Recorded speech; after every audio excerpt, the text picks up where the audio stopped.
Hello again, six twisted weather freaks, and welcome to a special edition of This Week in Weather for talking about the hurricane season in 2022 on this 19th August, this Friday evening. You have to bear with me a little bit here. I'm suffering from some kind of allergy here. I guess it's the dry air or what have you, but so my sinuses are acting up a little bit. So if I have a cough drop in my mouth, try not to hold it against me. Okay, well, let's get right to it. There is a lot to talk about here in this hurricane season. We'll go over a couple points here. And yeah, the hurricane season is in trouble. Let's start off with that. We know that for a fact. It definitely is in trouble here.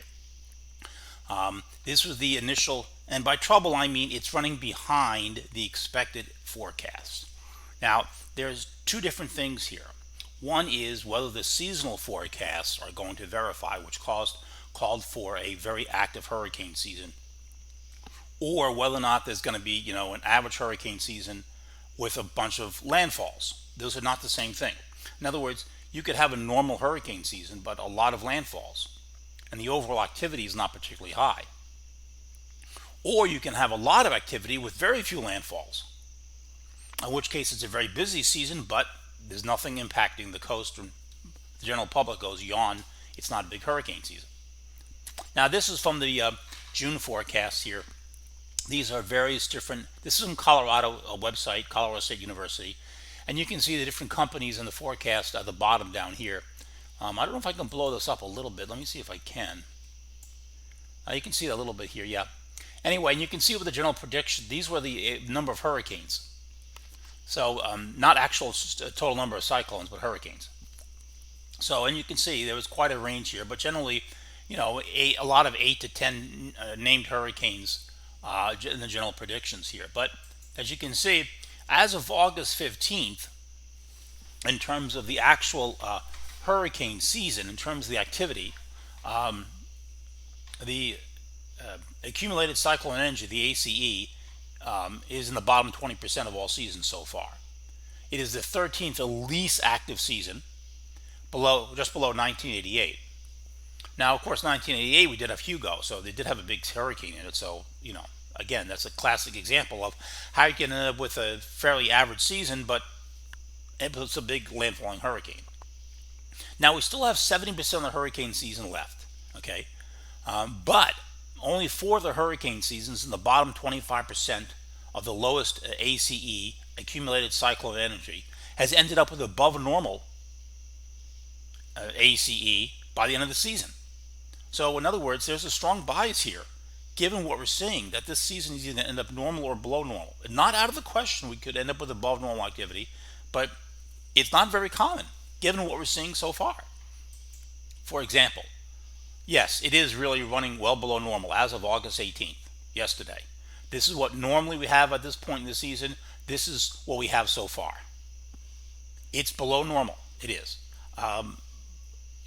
Here is another example of it. The largest gap between named systems since 1995. 45 days as of right now. And this is as of August 17th. So, I guess we're probably going to have one tomorrow. So it's going to be 46 or 47. But again, that's a pretty significant gap. Not unheard of, but not common either. Another way of looking at the data is here. Okay, you see the blue bars? So there's the average line, you can see it. And this goes back from 1966 to 2021. And pretty much right now, we're in the blue bars. Okay, and that's, below normal season of 2014, 1992, 1991, 1982, 1977, 1986. You can see that as well. 1986, 1967, and 1966. That's where we are right now. Now, if you look at those seasons, very few of them ended up with above normal accumulated cyclone energy in the Atlantic Basin. Very few of them. I don't think any of them did, but I'm not certain about that. I haven't checked that data yet. Now, the La Nina is still doing pretty good. Okay, so the dates up here are not correct. This is as of August 17th in both of them. But you can see that the Australians, where they have the La Nina, anything below minus 0.5 is a La Nina centigrade, is weak La Nina. And then anything over 1 minus 1.0 is moderate La Nina. So everybody is in weak La Nina, as you can see. The key region here is the box in black, region 3.4, and also region 4. And you can see it's really is weak La Nina right now.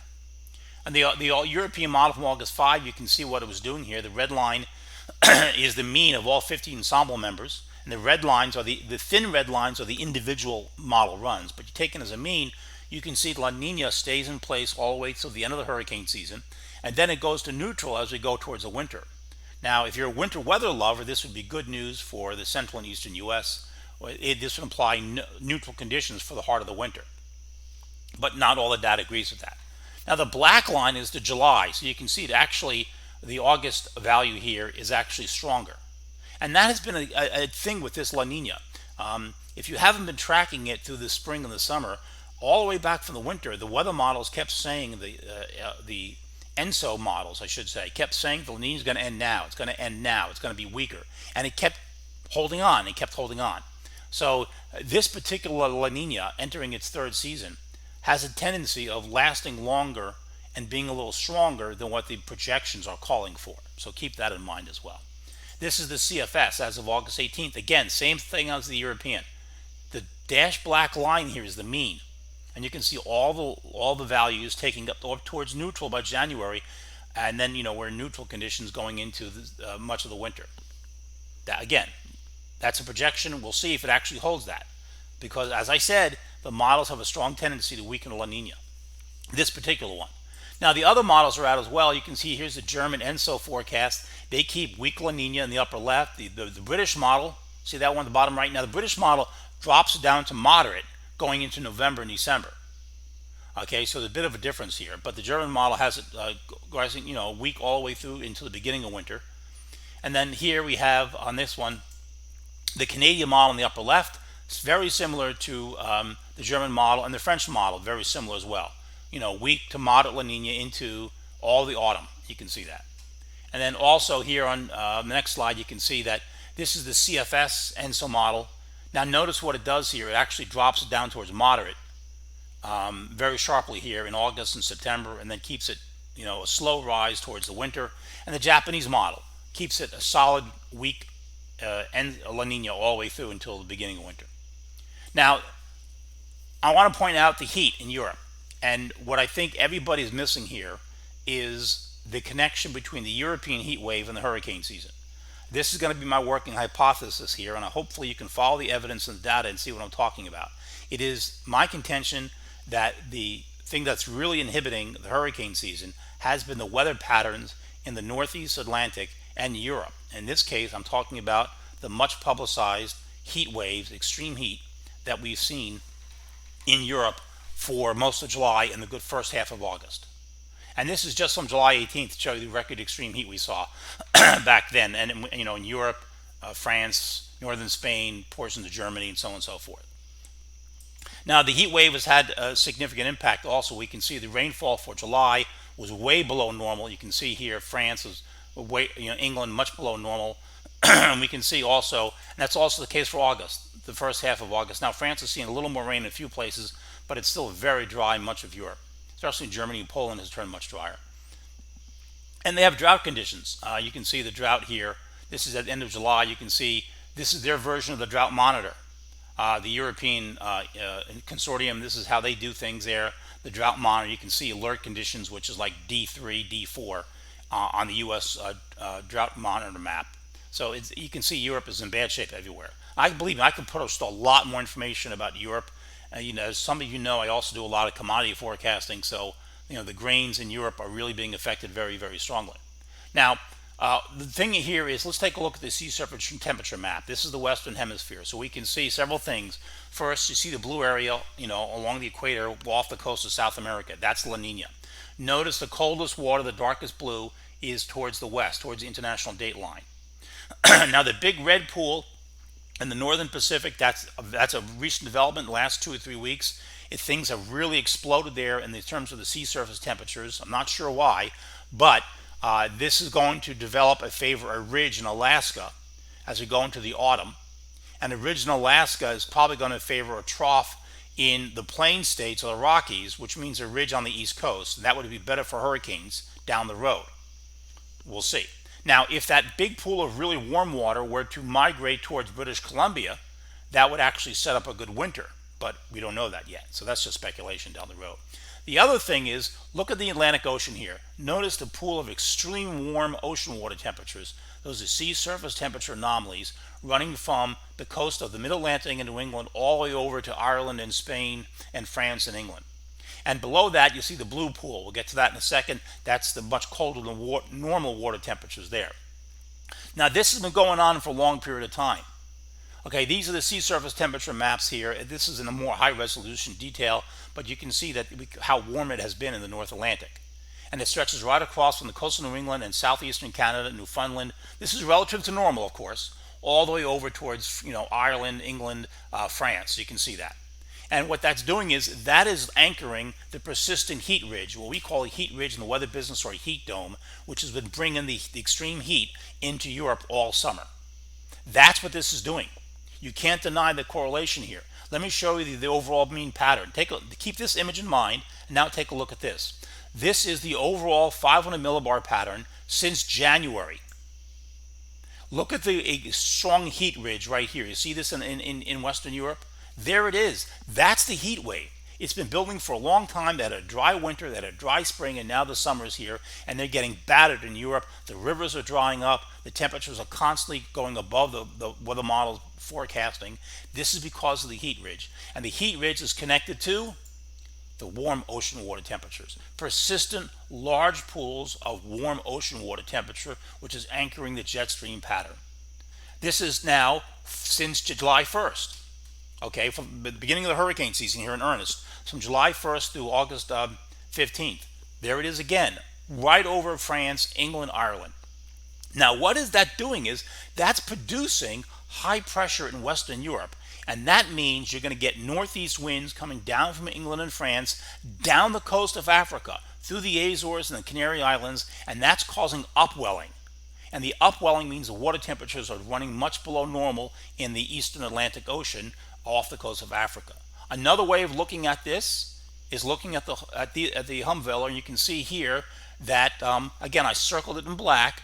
Back in June and July, you can see the pronounced red areas. Now again, if you look at the bottom, you see where it says 0 to 60 west. Okay, so 0 degrees, that's England. So you can see that the ridge has been very strong. There are very strong positive anomalies right here. And then as you go down towards August, again, look at all the oranges and the reds there redeveloping. So you're having a consistent ridge since June in Western Europe, which is why you're having the heat dome and the extremely hot summer there and the dry summer, but it's also altering the sea surface temperatures in the eastern Atlantic, and you'll see that. Let me show you what I mean by the dryness. Look at this river in Europe. Major river in France, the Loire River, one of the tributaries there, I think. You can see how dry it is. The water's just completely disappearing. Completely disappearing. That's how extremely dry it has been. Unbelievable. And again, you can see, if we want to look at this in not just recently, here's another way of looking at it. You may have seen this image. Now, this is from Cyclone Weather. Alex Borman puts out a lot of great information here. And you can see this is as of August 11th. And again, notice the cold water from the coast of the Azores right down through the Canary Islands into the subtropical Atlantic, so that the Caribbean, the Southwest Atlantic, and the Gulf of Mexico is either normal or slightly below normal. Now, the waters off the coast of Africa, the Cape Verde Islands there, they're quite warm. But these systems have to come off the Cape Verdes, and they're leaving the colder waters, and they're leaving the warm water moving into this more normal sea surface temperature anomalies, so it's not nearly as favorable. The other thing this pool of water is doing, it's creating an enhanced shear, the conflict, the juxtaposition of the cold pool off the coast of Spain and the Azores, going down into the tropical and subtropical Atlantic, and the warm water off the southwest coast of Africa and the Cape Verdes is creating enhanced shear. So that's producing excessive amounts of dust. So the dust clouds are not dissipating. The Sahara dust, which is always a problem in June and July, of course, it's not dissipating nearly as fast as it usually is in August. So it's overwhelming the Atlantic with monster amounts of dust, and we'll see that in just a second. Here's another way of looking at it. This here is the versus the global mean, again as of August 11th. Look at the cold water here, a band from off the coast of Portugal and Spain right down to the Caribbean. Very pronounced here. This is because of northeast winds from the heat ridge in Western Africa. The heat ridge at the jet stream level produces high pressure at the surface, which means northeast winds and upwelling. And that's what's causing the problem in the Atlantic. I'm convinced of it. Let me show you. We compare the sea surface temperature maps. This was, who produced this? One of these guys, I have to get his name, I forget it offhand. But the data is very good here. You can see that compare the sea surface temperatures. There's 2022 in the upper left, okay? And you look at the cold water pool, very, very pronounced to the north of it, the subtropical Atlantic. 2021, 2020, very warm there, nothing like that at all. 2019, nothing like that at all. 2018, that was very cold everywhere. It's not like that. 2017, which was very, very active hurricane season, the Atlantic was much, much warmer than it is now. 2010, it was extremely warm. And 2005. None of those years really match. The only thing that I can find maybe is 2011. That's kind of a close year. But outside of that, we are in a very unusual situation here. So none of these are really matching. So we'll have to watch that closely and see how it develops here. But you compare again all of this to like this, and you'll see very, very different, and nothing matching it at all. Now, at the operational level, here's the North Atlantic 500 millibar map from August 2nd and August 9th, and you can see highlighted in red there the heat ridge, very, very pronounced. And again, that's impacting the sea surface temperatures in the Eastern Atlantic Ocean. And it also is enhancing, like I said, the dust. The dust is coming roaring off of Africa, very enhanced. This is from August 6th. Look at the amount of dryness here from 700 to 300 millibars. Just tons of dust everywhere, making it a very, very dry atmosphere. Okay, and that's killing all the tropical waves coming off Africa. It's just killing them. And that is August, okay, so let's take a look at this is August 17th. August 16th, I should say. Same thing. And again, notice the high pressure at the mid-levels, the northeast winds. See the high there in the upper, in the right-hand side of the map, that 1031 millibar high, okay? That's the feature. You're getting northeast winds coming down from this feature. It's driving the upwelling and wrecking the sea surface temperatures. And you can see the dust because of its following. The dust is just going ballistic. This is August 11th and then August 17th. Just waves and waves of dust. Every time it comes to an end, it resurges again. Very, very interesting. And here's water vapor. Now, this is as of August 16th, I think. Yeah, August 16th. Notice there was a decent looking tropical wave that came off Africa here in the lower right. It got killed in the dust. Tremendous amounts of dry air here. And also you can see the shear. Look at the deep level shear here. You can see this just increasing. The GFS and the Cfs Ensemble, you can see here. The models, constantly showing a lot of deep layer shear, and you can see that here. This in the upper left, August 8th. Look at this. The red colors represent winds over 30 knots. 30 knots, 40 knots, 50 knots. Okay, and what this means is that when you're getting that sort of shear, any sort of tropical systems coming off the coast of Africa, anything developing in the Southwest Atlantic or the Caribbean, gets ripped apart. Now, the bottom image is August 19th, and things here are a little better. This is as of today, and you can see here that we're getting a lot less shear in the Atlantic, so maybe things are improving. Maybe. We'll see. Now, the model data you can see here, here's the European Ensemble. It has some sort of wave moving off, trying to develop here on August 24, to the west of the Cape Verde Islands. And that kind of falls apart a little bit, and the bottom right image is August 27. And here you can see a much stronger signal coming from the European Ensemble. Now that's day 8 days out, August 27. But again, maybe things are beginning to change. Maybe. If we look at the 200 millibar velocity potential anomalies, now this one here is from August 11th. Now, I see a lot of people talking about this, and they're getting it wrong. They just are. So again, without getting too technical here, the 200 millibar VPAs, velocity potential anomalies. They measure the amount of energy in the atmosphere. And the oranges and the reds represent sinking air or not storminess. And the greens and the blues represent rising air or enhanced storminess. So, this is the world along the equator. And we're looking at this black box here on the bottom. This is the Caribbean over to Africa. Okay, so as we go through time here, August 13th on the left-hand side, August 15th, August 17th, August 21, we can see a lot of the big dark greens in Africa, which means a lot of activity is coming off Africa that's really strong. But it runs into this big orange blob, August 17th, 18th, and 19th, right smack in the middle of the Atlantic Basin, which is sinking air. So you don't get development like this. You get waves coming off Africa which don't develop because you are hostile conditions. Now, as we get towards late August, we can see white conditions here. The bottom right, see the neutral conditions. So maybe things begin to get better. This is the updated version of it. This is as of August 19th. Again, this is the ensemble. Notice also the greens are very pronounced in Africa, starting from August 23rd all the way down to September 3rd. A lot of activity coming off Africa, big tropical waves potentially. But when you get into August 24, 25, 26, you look at the oranges reappearing again in the Atlantic Basin as you go into September. This is a problem.